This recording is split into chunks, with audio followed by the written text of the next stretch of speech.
Oh my god, did you hear him? He said we live in a society of assholes. He's so negative. He says he's crazy. He thinks they're making weather. He's a nut job. He's negative. All these people who are out there who accuse others of being negative, look in the fucking mirror.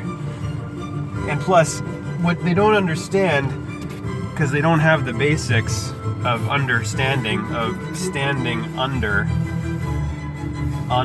U-N-D-E-R, the one door of the six, the basics of the cellar door. They don't understand that you need negative of 9, of nighttime, the darkness, in order to counterbalance the positive yang daytime, yin negative, yang positive. And they're equal, they're even, on the even line of the equator of equilibrium, of dawn, evening, odd, even, Adam, Eve. And these are your own left and right sides. Your left side would be your negative, your right, your positive.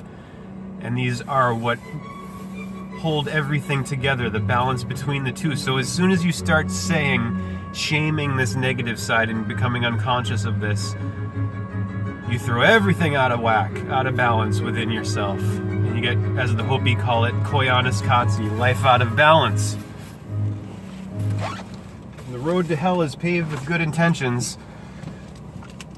good positive yang intentions, which are out of tune, out of balance with the negative. Day 2 of Saturnalia, which is Christmas. Same ritual of December deception of the 10th month, Decem-burr. Santa and Satan, which are Saturn, the old man, time personified, of Saturnalia, of Saturday, the god, planet, the 6th, who is the Sith of 6 o'clock, of the setting sun position, set, sit, sun, set, sun tan, the embers of September through December, of the amber embers of orange, of the orange house of death. Santa and Satan in gematria both equal 55. S is 19, A is 1, N is 14, T is 20, and A is 1. Add those up, you get to 55, 5 and 5, 10, and 12, 25, which is what happens when you take December out of its natural order and put it in this unnatural order of 12. It becomes 1 and 2, 3 plus 2 is 5, 5, 5, 10. Decem-burr, of the devil, of El, of the Shad, of the Shadow, of Shaddai, of the Yule-log, of decapitation, of sacrifice, of the Fool for a Day, of the Lord of Misrule, of the Delta Door, of the Daleth, of Death, the 4. There is no literal Satan, just like there's obviously no Santa. If you're an adult, you know there's no literal Santa Claus. This is storytelling. It's fantasy. Same with Satan. So don't come up to me and say, "Are you a serpent person? Are you from the devil?" Because you know all of this occult hidden information. Wake up. During the medieval, or not the medieval, during the Renaissance, or the Renaissance was triggered by the church allowing and promoting all of the occult information of ancient Egypt, of Hermeticism, of Hermes Trismegistus. And then they shut it down and burned Giordano Bruno at the stake. I'm going to read you to about Giordano Bruno soon in the section on him in God by Deepak Chopra. Let's finish off the CRS, Cash Register Synchronicities, from yesterday. 43 items at 4:30 p.m. 4 and 3 is 7. The end of the invoice number, which is 77, the number value of Christ, Christ of the Crescent, of the crisscross, of all crusades, of all crusts. The 30th minute corresponding with the 03 at the end of the 156 total of L. Whoa. I just got hit with a Home Depot box. Blowing in the wind. In the Frankenwind. My goodness. OMG. Oh my God, Om G. O is 15, M is 13, 28. Same value as Eden and man, Om, and then G is 7, so what's 28 plus 7? 35, 3 and 5, 8. Same as 53, number value of my name, Kyle, my last name, G. Kyle equals 53. OMG, the infinite, 5 and 3, the infinite. 26 weeks above, 26 weeks below, 2 and 6, 8, 88. Above and below, 52-week year, NOW equals 52, 6 equals 52, 6 of the base 6. Earth and heart anagrams equal 52. Alright, so we've covered all the cash register synchronicities from yesterday. So now,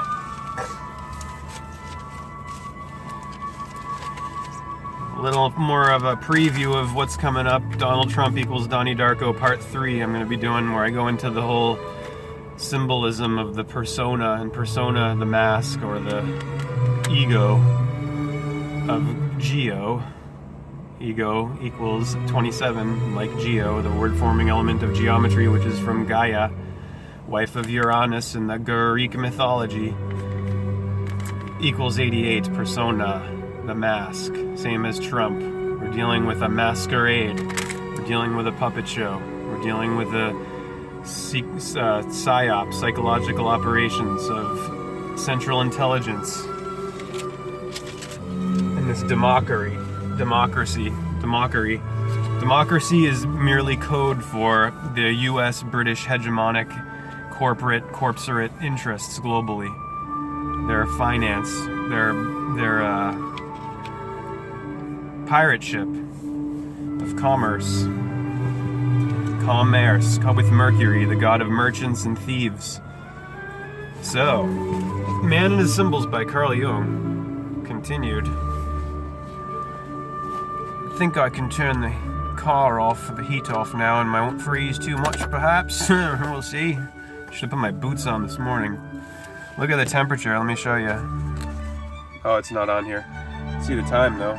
That number right there, that time, I used to see that all the time when I would go into rooms and whatnot as a kid.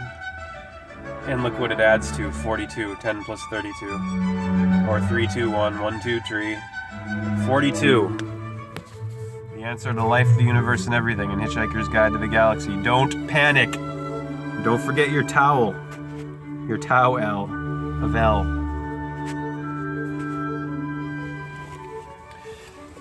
Man and His Symbols, bulls. Above left, the Persian god Mithras sacrificing the bull.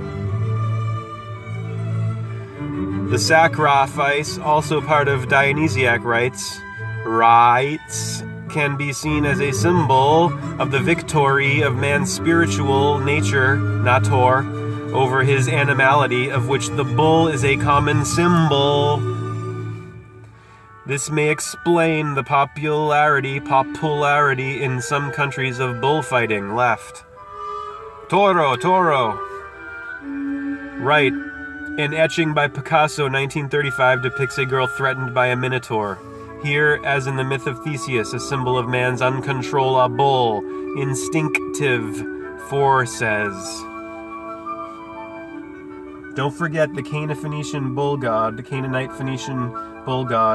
the Most High, is named El, which is the same as the Hebrew name El for God, singular, Elohim plural.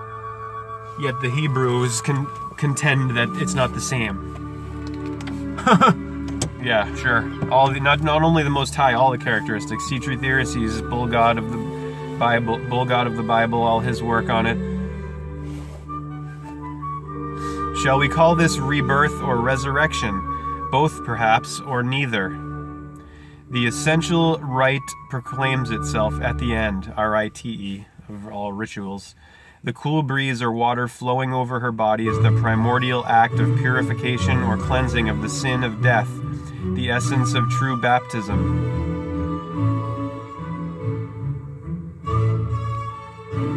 The same woman had another fantasy in which she felt that her birthday fell upon the day of Christ's resurrection. This was Ra's erection, in the right ascension direction of Ra. This was much more meaningful for her than the memory of her mother, who had never given her the feeling of reassurance and renewal she so much wished for on her childhood birthdays. But this did not mean she identified herself with the figure of Christ. For all his power and glory, something was lacking, and as she tried to reach him through prayer, he and his cross were lifted up to heaven out of her human reach. In this second fantasy, she fell back upon the symbol of rebirth as a rising sun, and a new feminine symbol began to make its appearance. First of all, it appeared as an embryo in a watery sack. Then she was carrying an 8-year-old boy through the water, passing a danger point. Then a new moment occurred in which she no longer felt threatened or under the influence of death. She was in a forest by a little spring waterfall. Green vines grow all around. In my hands I have a stone bowl in which there is spring water, some green moss, and violets. I bathe myself under the waterfall. It is golden and silky, and I feel like a child. The sense of these events is clear, though it is possible to miss the inner meaning in the cryptic description of so many changing images. Here we have, it seems, a process of rebirth in which a larger spiritual self is reborn and baptized in nature as a child. Meanwhile, she has rescued an older child who was in some way her own ego at the most traumatic period of her childhood. She then carried it through water past the danger point, thus indicating her fear of a paralyzing sense of guilt if she should depart too far from her family's conventional religion. But religious symbolism is significant by its absence. All is in the hands of nature. We are clearly in the realm of the shepherd Orpheus rather than the risen Christ. A dream followed this sequence, which brought her to a church resembling the church in Assisi with Giotto's frescoes of St. Francis. She felt more at home here than she would in other churches because St. Francis, like Orpheus, was a religious man of nature. This revived her feelings about the change in her religious affiliation that had been so painful to undergo, but now she believed she could joyfully face the experience, inspired by the light of nature. The series of dreams ended with a distant echo of the religion of Dionysus. One could say that this was a reminder that even Orpheus can at times be a little too far removed from the fecundating power of the animal god in man. She dreamed that she was leading a fair-haired child by the hand. Quote, "We are happily participating in a festival, that includes the sun and the forests and flowers all around. The child has a little white flower in her hand, and she places it on the head of a black bull. The bull is part of the festival and is covered with festive decorations," unquote. This reference recalls the ancient rites that celebrated Dionysus in the guise of a bull. Dionysus, where our name Dennis comes from, and Denise, the female version, Eden. But the dream did not end there. The woman added, "Sometime later, the bull," quote, "sometime later the bull is pierced by a golden arrow." Now, besides Dionysus, there is another pre-Christian rite in which the bull plays a symbolic role. The Persian sun god Mithras, Ra's myth, sacrifices a bull. He, like Orpheus, represents the longing for a life of the spirit that might triumph over the primitive animal passions of man, and after a ceremony of initiation, give him peace. This series of images confirms a suggestion that is found in many fantasy or dream sequences of this type, that there is no final peace, no resting point. In their religious quest, men and women, especially those who live in modern Western Christianized societies, are still in the power of those early traditions that strive within them for supremacy. It is a conflict of pagan or Christian beliefs, or one might say, of rebirth or resurrection.